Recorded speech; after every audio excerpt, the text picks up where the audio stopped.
A palavra chakra é sânscrita e significa roda.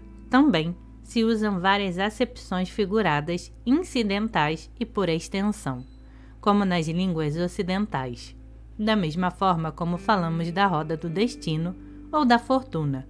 Assim também os budistas falam da roda da vida e da morte, e designam com o nome de Dhammacakkappavattana Sutta, ao primeiro sermão em que o Senhor Buda pregou a sua doutrina.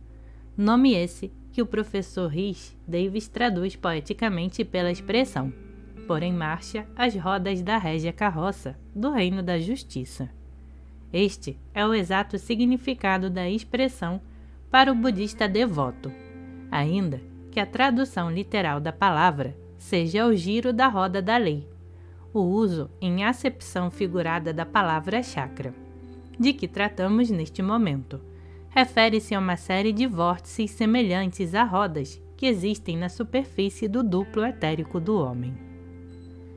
Como possivelmente este livro cairá em mãos de pessoas não familiarizadas com a terminologia teosófica, não será demais uma explicação preliminar. Nas conversações comuns e superficiais, o homem costuma falar de sua alma como se o corpo, por intermédio do qual ele fala, fosse o seu verdadeiro ser, e que a alma, uma propriedade ou feudo do corpo, algo semelhante a um globo cativo a flutuar sobre o corpo, a ele ligado de certo modo. Essa afirmação é vaga, inexata e errônea, pois a inversa é que é verdadeira.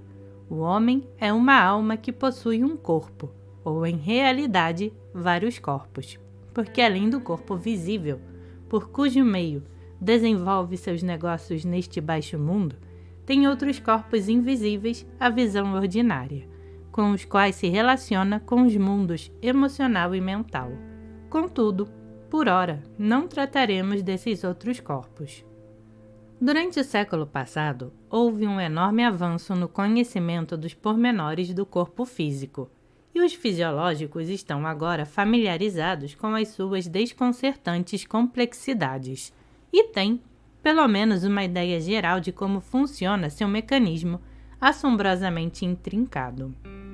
Os fisiólogos têm limitado sua atenção à parte do corpo físico bastante densa para que a vejam os olhos, e a maioria deles desconhece, provavelmente, a existência daquele grau de matéria também física, ainda que invisível, a que em teosofia chamamos etérica.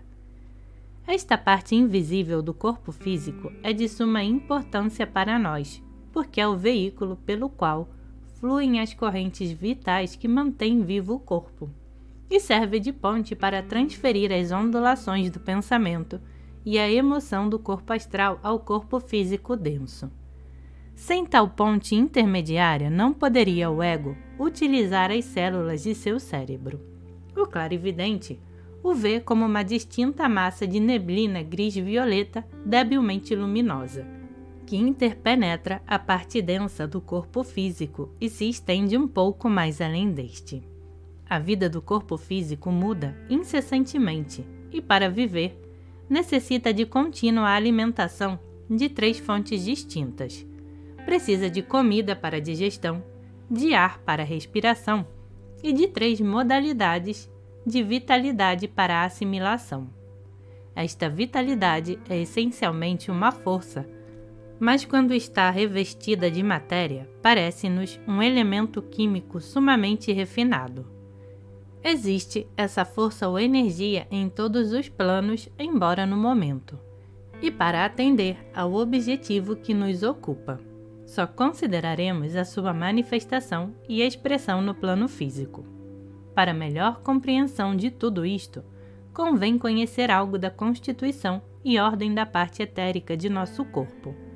Há muitos anos tratei desse assunto em diversas obras, e o comandante Powell coligiu recentemente tudo quanto se tem escrito até agora sobre esse particular, publicando-o em seu livro O Duplo Etérico. Os chakras, ou centros de força, são pontos de conexão ou enlace pelos quais flui a energia de um a outro veículo ou corpo do homem, Quem quer que possua um ligeiro grau de clarividência pode vê-los facilmente no duplo etérico, em cuja superfície aparecem sob forma de depressões semelhantes a pratinhos ou vórtices. Quando já totalmente desenvolvidos, assemelham-se a círculos de uns 5 centímetros de diâmetro, que brilham mortiçamente no homem vulgar, mas que, ao se excitarem vividamente, aumentam de tamanho e se veem como refulgentes e coruscantes torvelinos à maneira de diminutos sóis. Às vezes falamos destes centros como se toscamente se correspondessem com determinados órgãos físicos. Mas em realidade estão na superfície do duplo etérico, que se projeta ligeiramente mais além do corpo denso. Se olharmos diretamente para baixo da corola de uma convolvulácea, teremos uma ideia do aspecto geral do chakra. O pecíolo da flor brota de um ponto do pedúnculo, de modo que, segundo outro símile, a espinha dorsal se assemelharia a um talo central, do qual, de trecho em trecho, brotam as flores com suas corolas na superfície do corpo etérico. Todas estas rodas giram incessantemente e pelo cubo ou boca aberta de cada uma delas flui continuadamente a energia do mundo superior, a manifestação da corrente vital dimanante do segundo aspecto do logos solar, a que chamamos energia primária, de natureza cétupla, cujas modalidades in totum agem sobre cada chakra, ainda que com particular predomínio de uma delas segundo o chakra. Sem esse influxo de energia, não existiria o corpo físico. Portanto, os centros ou chakras atuam em todo ser humano, ainda que nas pessoas pouco evoluídas é tardo o seu movimento, o estritamente necessário para formar o vórtice adequado ao influxo de energia. No homem bastante evoluído, refulgem e palpitam com vívida luz, de maneira que por eles passa uma quantidade muitíssimo maior de energia, e o indivíduo obtém como resultado o acréscimo de suas potências e faculdades.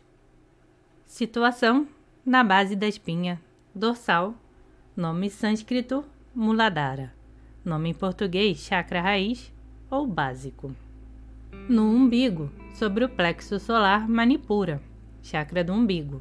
Sobre o coração, Anahata, chakra do coração. Na frente da garganta, Vishuddha, chakra laríngeo. Entre as sobrancelhas, Ajna, chakra frontal. No alto da cabeça, Sahasrara, chakra coronário. O chakra do baço não está indicado nos livros da Índia.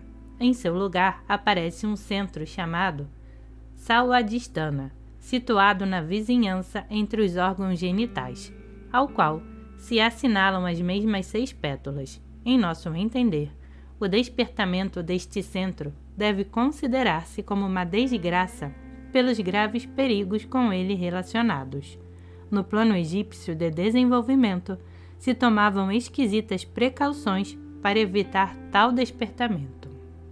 A divina energia que do exterior se derrama em cada centro, determina na superfície do corpo etérico e em ângulo reto, com a sua própria direção, energias secundárias em movimento circular ondulatório, da mesma forma que uma barra imantada introduzida numa bobina de indução provoca uma corrente elétrica que flui ao redor da bobina em ângulo reto, com a direção do imã.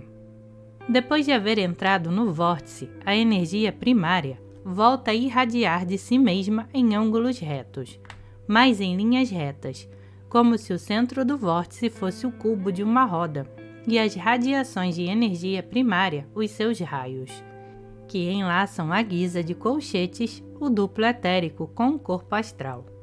O número de raios difere em cada um dos centros e determina o número de ondas ou pétalas que respectivamente exibem.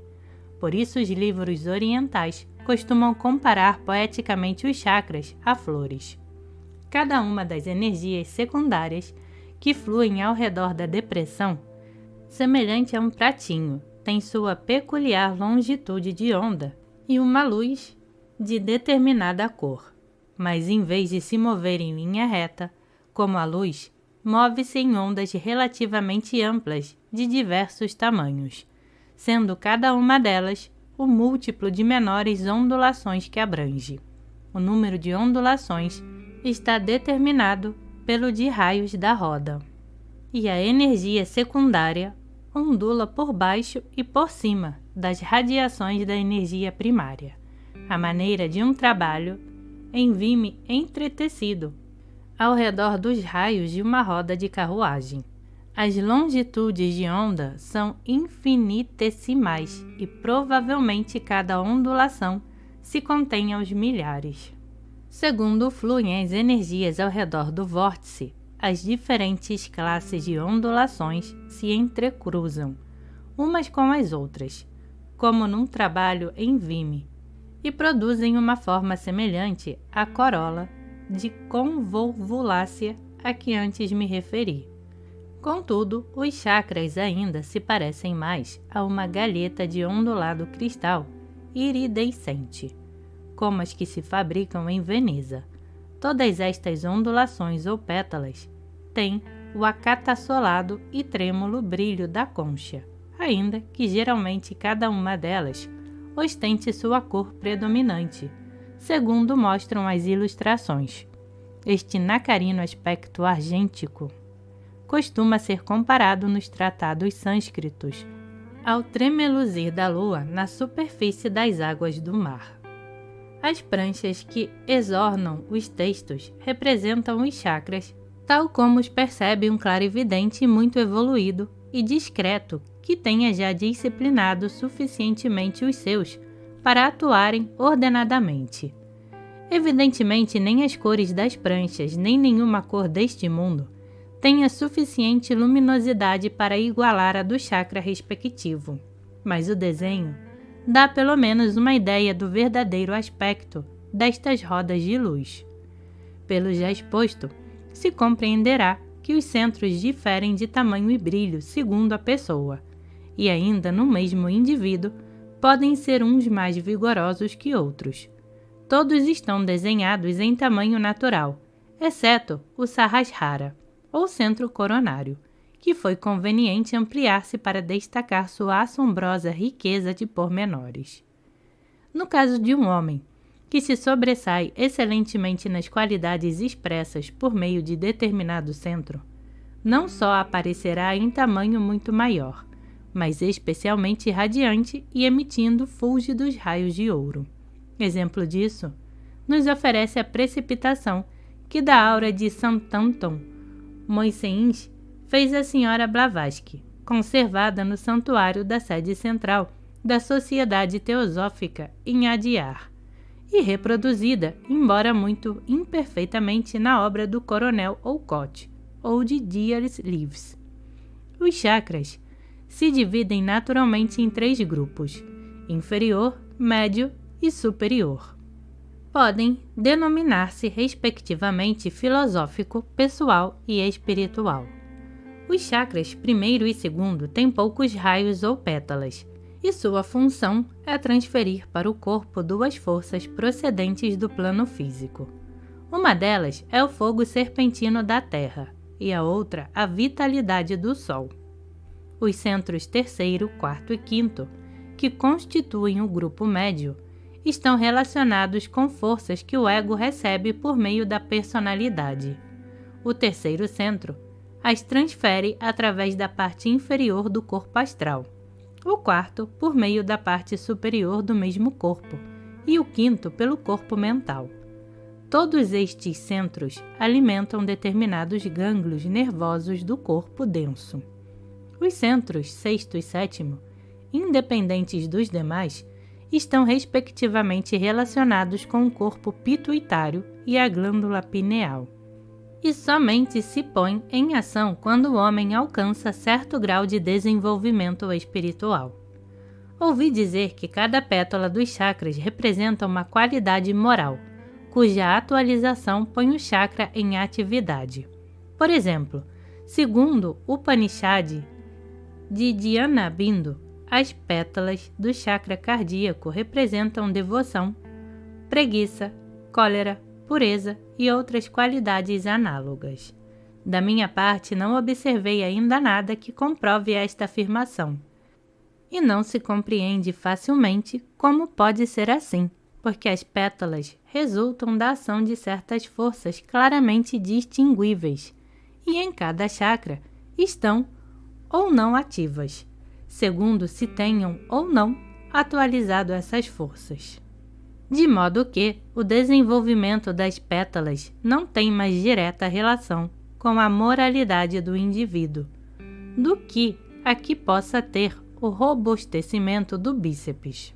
Observei pessoas de moralidade não muito alta, nas quais alguns chakras estavam plenamente ativos, enquanto que outras pessoas sumamente espirituais e de nobilíssima conduta os tinha escassamente vitalizados, pelo que me parece não haver necessária conexão entre ambos os desenvolvimentos. No entanto, observam-se certos fenômenos em que bem poderia apoiar-se tão estranha ideia. Ideia que a semelhança com as pétalas esteja determinada pelas mesmas forças que giram ao redor do centro.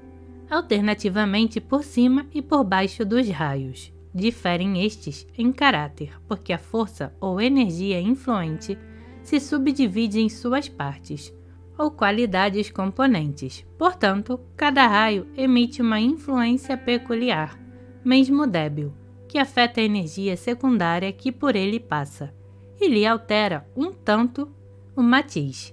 Vários destes matizes podem denotar uma modalidade da energia favorável ao desenvolvimento de uma qualidade moral, e depois de fortalecer esta qualidade, são mais intensas as vibrações correspondentes.